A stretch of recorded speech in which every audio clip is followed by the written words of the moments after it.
I'm running late. The steady tick of my designer watch reminds me with each flick of the wrist as I navigate my new Audi through the tree-lined streets of my childhood neighborhood. My knuckles whiten against the steering wheel when my parents' six-bedroom colonial comes into view, its stately presence looming larger than the actual structure warrants. 28 years old, the youngest senior marketing director in my firm's history, and my stomach still knots like I'm 16 and missed curfew. I check my reflection in the rearview designer blazer crisp, makeup flawless, hair smoothed into submission, armor all of it.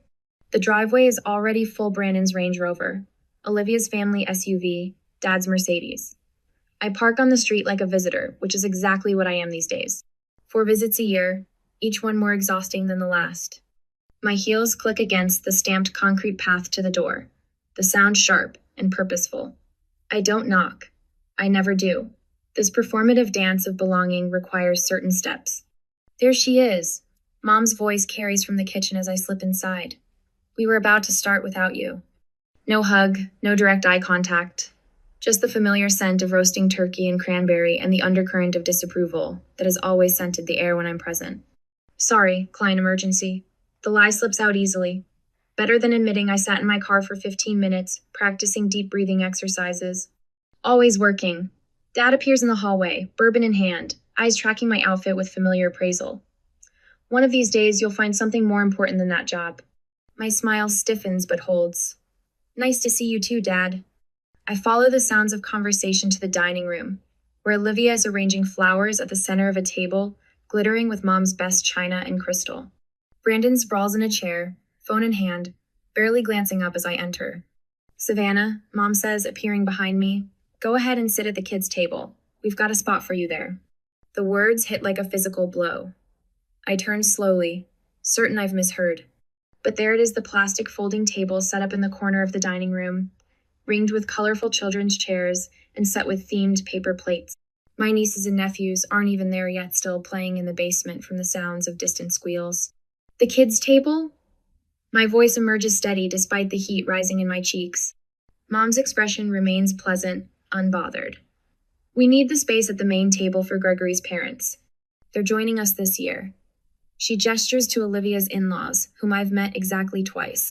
I stand frozen, the memory of this morning's preparation washing over me. The care I took selecting this outfit.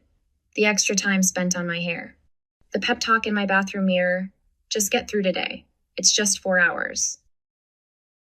My apartment had felt like a sanctuary this morning, the framed award on my desk, the notification of my promotion still open on my laptop. My friend Maya's voice on the phone. Why do you still go?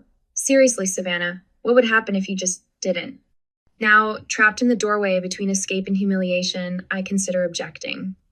My lips part, protest forming on my tongue.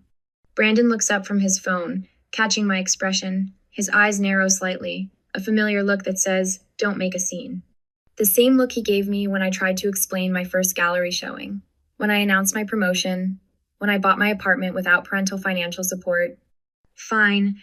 The word tastes bitter. I force my feet to move toward the children's table, acutely aware of every eye not watching me, of the deliberate conversations continuing as if this is normal, as if this isn't a statement written in plastic and paper. I lower myself into a chair meant for a child, knees nearly touching my chest, the edge of the table hitting at an awkward height that forces me to hunch. My niece's unicorn plate sits before me, the cartoon eyes seeming to mock my discomfort. The children filter in, eyes wide with confusion at finding an adult at their designated table. My 7-year-old nephew Ben tilts his head. Aunt Savannah, why are you sitting with us? I swallow hard, just mixing things up. At the main table, conversation flows without interruption. Mom leans toward Olivia. How's the baby sleeping these days? Brandon, Dad's voice carries. Tell Gregory about that promotion. Glasses clink as my father raises his in a toast. To family success, he says, his gaze touching everyone but me. The adults murmur in agreement, a chorus I'm not part of. I watch them from my exile, the realization settling cold and heavy in my stomach. This ridiculous, child-sized plastic throne eye is the perfect symbol for my entire life in this family. Always adjacent, never included, tolerated, never celebrated. My 7-year-old niece Lucy bumps her juice cup, sending a purple wave across the table and directly onto my cream silk blouse. The cold seeps through immediately, grape juice bleeding into expensive fabric. Sorry, Aunt Savannah. Her little face crumples with genuine remorse. It's okay, sweetie. I dab at the spreading stain with a paper napkin, the material disintegrating against wet silk. Something breaks inside me not dramatically, but with a quiet finality, like ice shifting beneath the surface of a frozen lake. I stand up, the child's chair scraping against hardwood. I fold my paper napkin carefully, placing it beside the cartoon plate. Mom glances over, brow furrowing. Savannah, is something wrong with your seat? I don't answer. My steps are measured as I walk to the hallway closet and retrieve my coat. I can feel their eyes now, finally seeing me as I prepare to disappear. Some traditions aren't worth preserving. The door closes behind me with a soft click instead of the slam my trembling hands want to deliver. Restraint my lifelong companion. Savannah, where are you going? My mother's voice carries through the front window, that perfect pitch of controlled outrage that's fooled country club friends for decades. I turn, meeting her eyes through the glass. I'm leaving. Enjoy your dinner. Simple words. No dramatics. Just truth delivered without padding or apology. My hands shake as I slide the key into the ignition. The Audi purrs to life, its gentle vibration steadying me as I pull away from the curb. The silence in the car wraps around me, unfamiliar and terrifying. 28 years of family Thanksgivings, and I've never once left early. My phone buzzes before I reach the first stoplight. Then again, and again. By the time I'm 3 blocks away, the notifications have become a continuous hum against my thigh. My family's collective outrage transmitted through cellular waves. At a red light, I glance down. Brandon, stop acting like a child, come back. The irony would be amusing if it weren't so painful. I was literally sitting at a children's table 10 minutes ago, but I'm the one acting childish. My voicemail indicator flashes. I tap it, putting it on speaker while I drive. Savannah, my father's voice fills the car, bourbon rough. Enough of this nonsense. Get home now. Not a request a command issued to an underling, not a successful adult woman. 2 more texts arrive in quick succession. Olivia, Mom is freaking out. Just come back and talk. You're ruining dinner. The family group chat explodes with messages. What is going on with her? She's always been so sensitive. Should we be worried? This is so embarrassing with Gregory's parents here. My exit wasn't about creating a scene, but their responses reveal how thoroughly they misunderstand me. I don't want drama. I just wanted a place at the table. A real place. I drive without destination until neon lights catch my eye, a 24-hour diner glowing against the darkening November sky. The parking lot is half full, other holiday refugees seeking sanctuary from family obligations. The warmth hits me as I step into not just physical heat, but something more essential. The waitress looks up from wiping a counter, her eyes taking in my designer clothes, the mascara smudge I can feel beneath my right eye. Honey, you look like you could use some coffee. She doesn't ask what's wrong or why I'm alone on Thanksgiving, just slides a mug in front of me as I settle into a booth.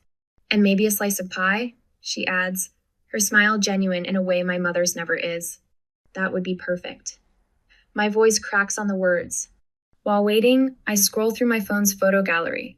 Each swipe reveals another family gathering, where the pattern is clear once I allow myself to see it. Christmas 3 years ago. Everyone clustered around the tree while I stand slightly apart, half cropped from the frame. My college graduation, my parents flanking my siblings in the foreground while I hold my honors diploma just out of focus. I screenshot a text from my mother from last year. How's that little job going? Still enjoying playing businesswoman? Senior marketing director? Youngest in company history. But in her eyes, I'm playing pretend. I find the email from my father, sent to Brandon and Olivia, but accidentally copying me. Investment opportunity too complex to include Savannah. You know she wouldn't understand it anyway. My calendar reveals the pattern 2-8 consecutive family events where I was seated at a side table, at the end of the row, or literally in another room. The pie arrives, golden crust and tart cherries, as I compose my message to the family group chat.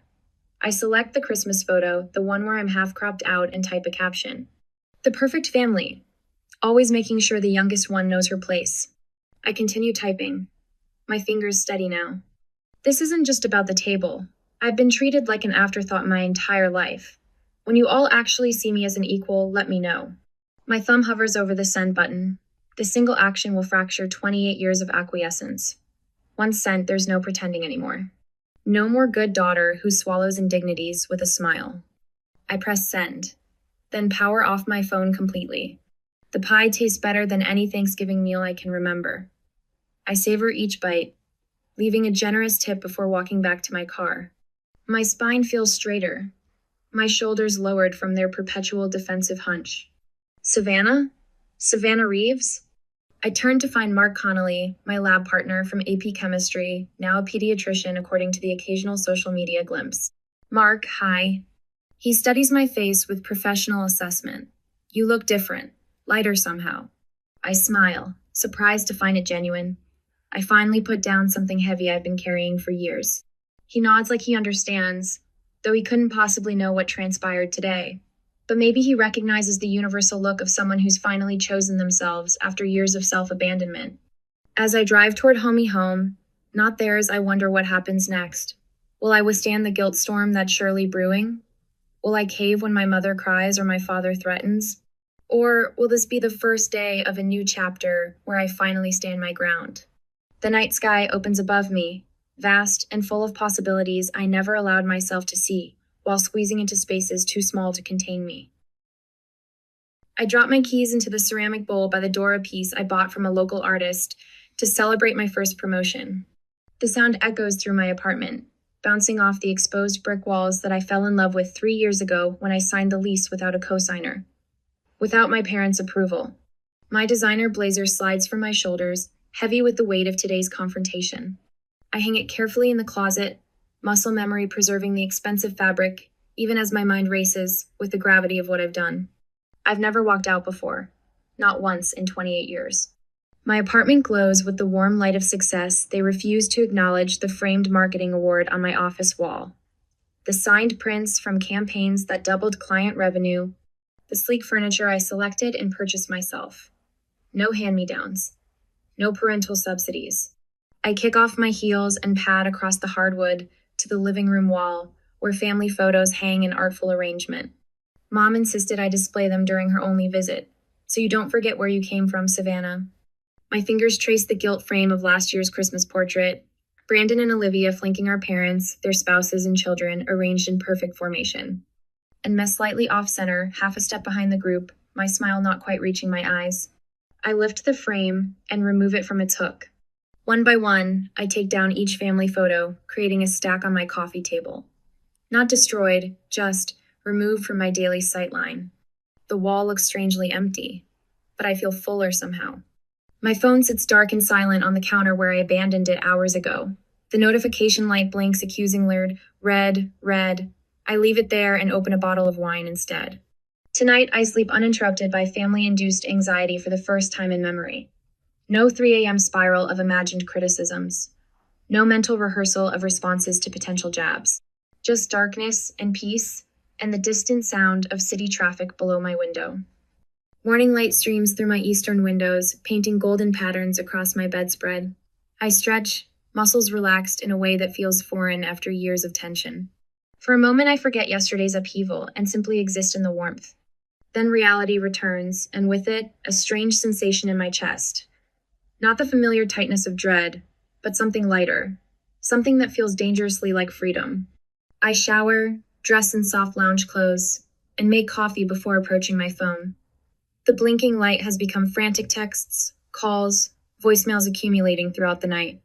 I take a deep breath and press the power button. The notifications flood my screen in a digital avalanche of family reaction. Dad, 6:42 p.m.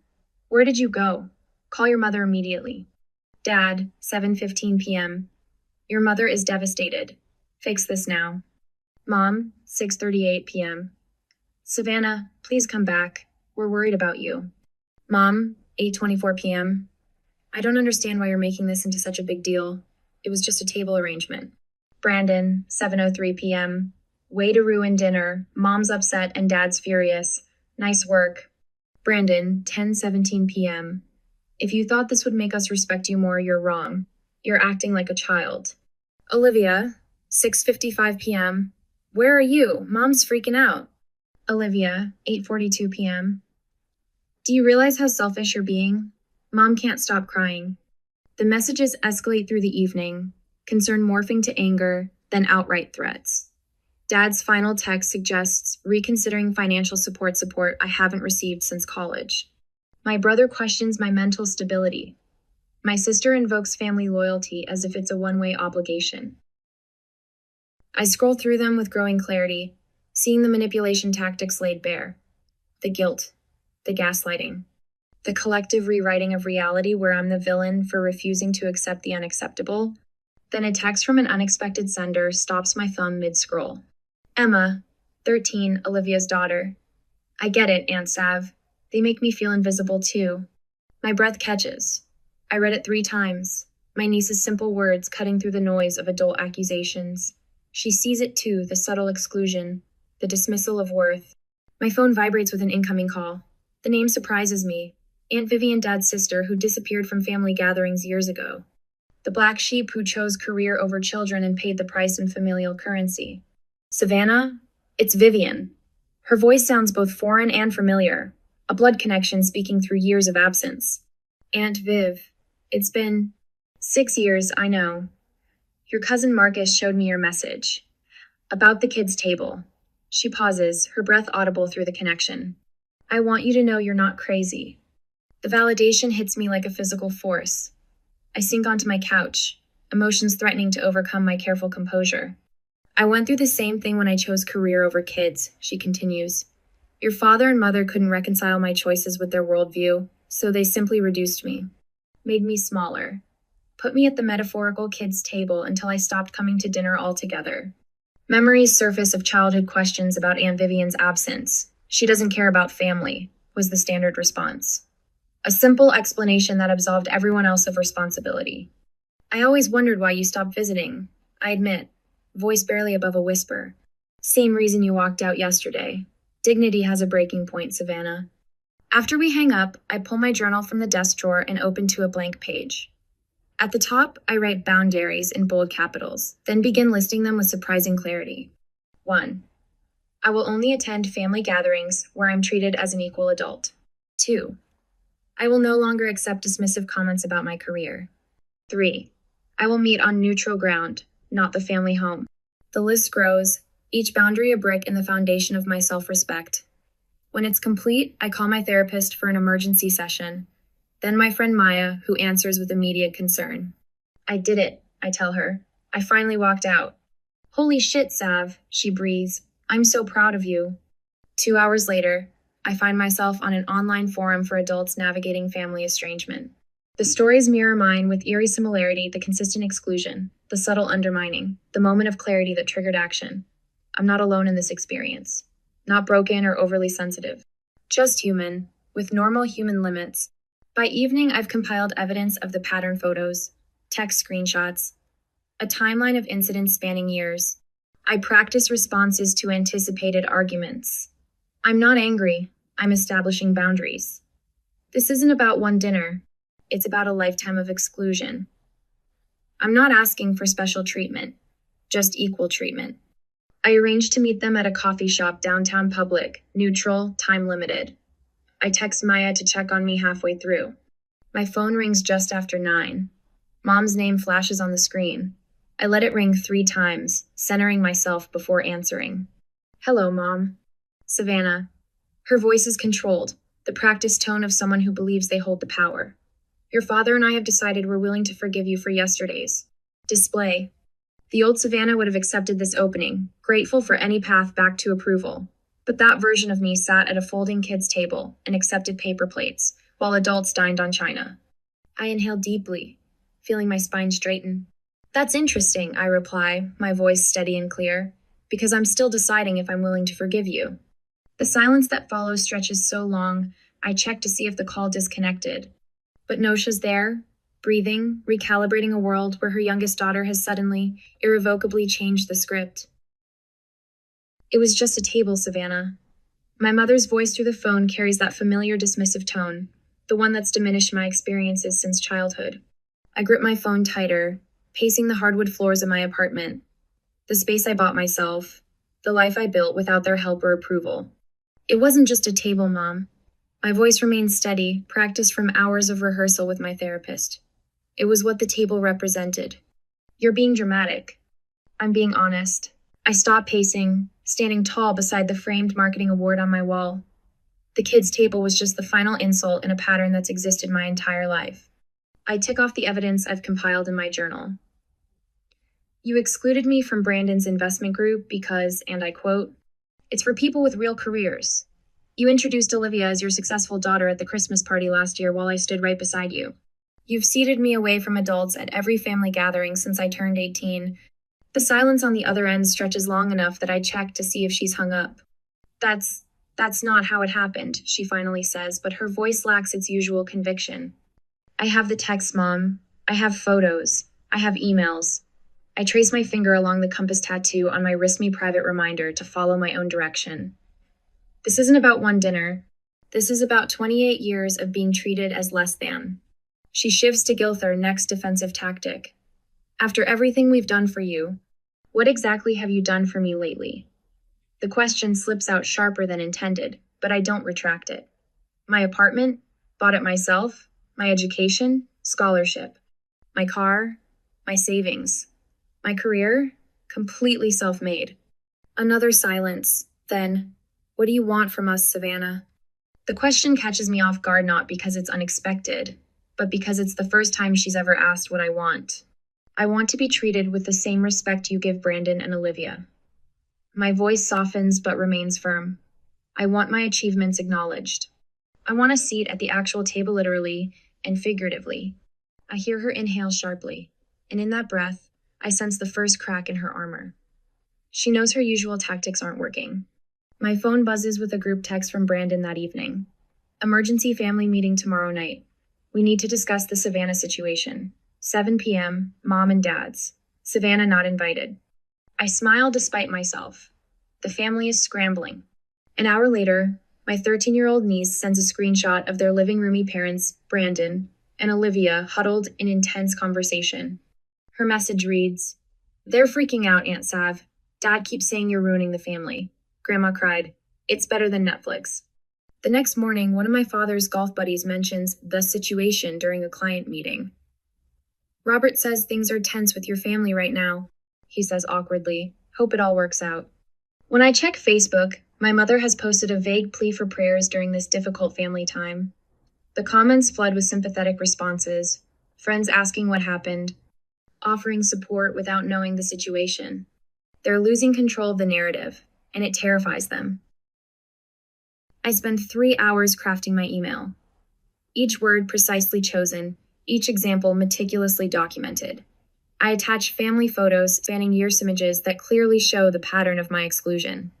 When finished, I address it to my entire extended family, not just my parents and siblings. "I love you all, but I love myself enough to demand respect." I write in closing, then press send before doubt can creep in. Responses trickle in throughout the day. My cousin Michael. "I've watched this happen for years and never said anything. I'm sorry, Savannah." My father's sister who stopped attending family functions years ago. "It took courage to say what I never could. Proud of you, niece." Even my mother's best friend sends a private message. "Your mother and I have been friends for 30 years, but you're absolutely right. I've seen how they treat you." I hadn't expected allies. I prepared to stand alone. "Can we talk?" Olivia's voice sounds different on the phone. Smaller. I'm listening. I curl up in my reading chair, guard still up. "I've been thinking about things." She pauses. "About how we've treated you." I wait, refusing to fill the silence. "Greg mentioned something last night," she continues. "He said he's always been confused about why you're treated differently. He thought maybe there was some history I never told him." "And what did you say?" I couldn't think of a reason. Her voice cracked slightly. "I never thought about how it looked from your side. I just accepted that's how it was." It's not exactly an apology, but it's the first crack in the family's united front. When the formal invitation arrives in my email, I almost laugh out loud. The Reeves family requests the pleasure of your company for a family discussion dinner. Seating arranged by Savannah Reeves. The location is a neutral restaurant downtown, not the family home where they hold home court advantage. The time works with my schedule, not theirs. Every detail acknowledges my new position of power. I smile as I type my response. I accept. For the first time in my life, they're playing by my rules. Now I'll discover if my family is capable of genuine change, or if I'll need to create a life without them in it. The ball is finally in my court, and I'm ready to serve. I arrive at Marcello's 20 minutes early, my heels clicking against polished marble as the hostess leads me to the table I specifically requested when making the reservation. Round. Equal. No head, no foot, no hierarchy built into the furniture itself. Perfect, I tell her, sliding my blazer from my shoulders. The material is expensive, a power color that makes my skin glow. Armor again, but different this time. Battle dress rather than camouflage. I place the name cards with deliberate care. My fingers don't tremble at all, which surprises me. My position at the symbolic north. Parents flanking me. Brandon and Olivia across. The geography of confrontation, mapped with cardstock and calligraphy. The restaurant hums with quiet conversation. The discreet clinking of silverware against fine china. I check my watch. 7 minutes. I smooth my napkin across my lap, straighten the butter knife that's already perfectly aligned. 6 minutes. I resist the urge to reach for my phone, to check for a last-minute cancellation text. When they arrive together, of course I don't stand. Savannah. Mom's voice wavers between greeting and question. Dad's eyes narrow as they scan the table arrangement, the placed cards. Brandon's jaw tightens. Olivia clutches her purse strap a fraction tighter. Thank you for coming, I say, my voice steady. Professional. The voice I use in boardrooms, not family dining rooms. Please, sit. They hesitate, caught in the unfamiliar dynamic, but then one by one, they follow my direction. Not one of them questions the seating arrangement. First victory. Dad clears his throat as soon as they've settled, launching into what sounds like a rehearsed speech. I think we all agree that family unity is what matters most here. We need to incident and focus on healing together. Your father's right, Mom adds, her eyes already glistening with practiced tears. This has been devastating for all of us, Savannah. We've always been such a close family. Brandon leans forward, elbows on the table. Some people are just more sensitive than others. Not everything needs to be a federal case. What Brandon means, Olivia jumps in, her smile tight, is that we all love you, and surely we can find a middle ground without all this drama. I take a sip of water, letting the silence stretch until they grow uncomfortable in it. I've prepared for this exact moment, rehearsed it in my bathroom mirror until the words feel natural. I'd like to establish some ground rules for our conversation, I say, placing my glass down precisely on its water ring. Each person speaks only for themselves. No one interrupts. And we focus on specific behaviors, not character assessments. Dad starts to object, but I hold up my hand. He stops mid-syllable. Second victory. For 28 years, I've been systematically excluded from full participation in this family. The children's table at Thanksgiving was simply the most literal manifestation of a pattern that's existed my entire adult life. I meet each of their eyes in turn. Can anyone explain why a 28-year-old successful woman should sit at a children's table? The silence that follows is devastating in its completeness. Mom's fingers worry at her napkin. Dad examines his water glass as if it holds answers. Brandon shifts uncomfortably. Olivia stares at her lap. I guess, Mom finally says, her voice small. I never really saw you as fully adult without a husband. That's how I was raised. A woman becomes a woman when she has a family of her own. Dad's admission comes gruffly. In my day, success meant family, not just career. I built something that will outlast me. Your job. It's just not the same. Maybe, Brandon adds, surprising me with his hesitancy. I've been intimidated by how easily everything comes to you. You didn't need connections or Dad's help like I did. It was easier to dismiss your achievements than admit that. Olivia's eyes shine with actual tears now, not the performative ones she usually deploys. I knew it wasn't fair, how we treated you. But changing it meant acknowledging my part in it. She reaches across the table, stops short of touching my hand. I'm sorry, Savannah, truly. I absorbed their words, feeling something shift inside me. Not forgiveness exactly, but recognition. The first honest conversation we've had in decades. Moving forward, I say, my voice firm but not unkind. I need certain boundaries respected. I will participate in family gatherings as an equal adult. My career and life choices will be respected, even if they're not understood. I expect acknowledgement of my achievements the same way Brandon's and Olivia's are celebrated. I fold my hands on the table. I want a relationship with all of you, but it has to be mutual respect or nothing at all. I won't hesitate to walk away again if old patterns reemerge. They exchange glances, having a silent conversation I've been excluded from countless times before. Finally, Dad nods. "You've certainly grown up, Savannah," he says, the closest thing to approval I've ever heard from him. I meet his gaze steadily. "I've been grown. You're just finally seeing it." The check arrives, placed exactly between Dad and me. I reach for it before he can, sliding my credit card inside the leather folder without checking the amount. The symbolism isn't lost on any of us. When the waiter walks away, Mom touches my wrist hesitantly. "Do you think it's really possible to change how we've always been?" The question hangs in the air between us, honest in a way I never expected. I don't have a simple answer, and for once, I don't try to manufacture one. Is it ever really possible to change decades-old family dynamics? Or am I setting myself up for disappointment? My kitchen bustles with movement and conversation, a symphony of life that fills my apartment. The scent of roasting turkey mingles with cranberry and fresh herbs, familiar yet somehow new. I check my designer watch, no longer counting the minutes until escape, but noting that everything is right on schedule. "Aunt Savannah, is this enough sage for the stuffing?" Lucy stands on a step stool beside me, her 13-year-old hands carefully measuring herbs. "Perfect." I squeeze her shoulder. "You've got a natural talent for cooking."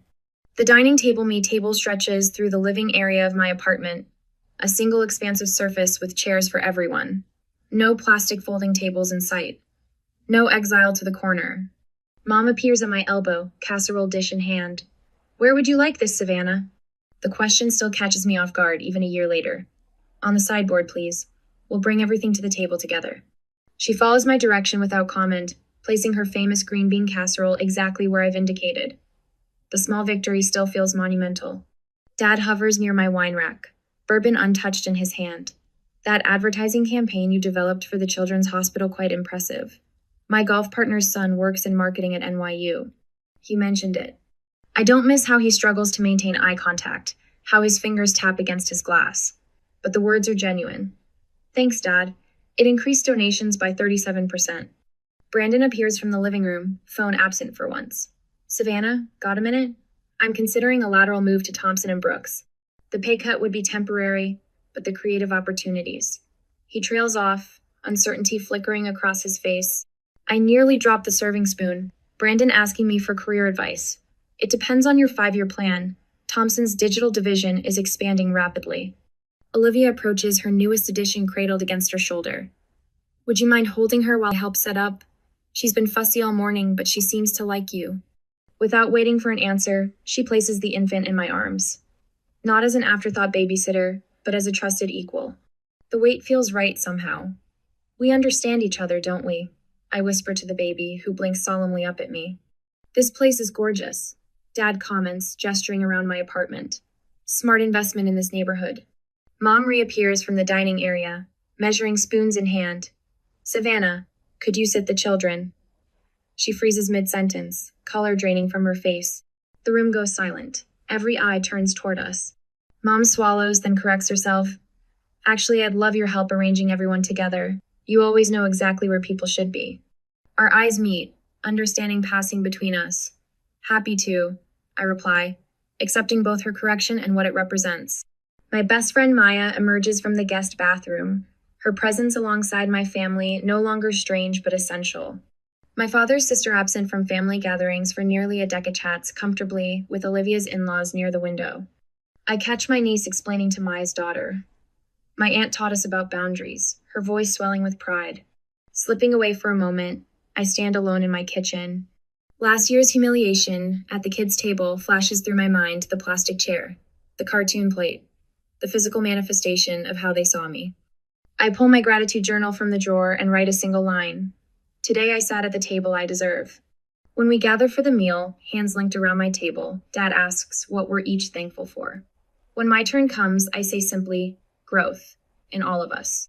The glances exchanged around the table speak volumes.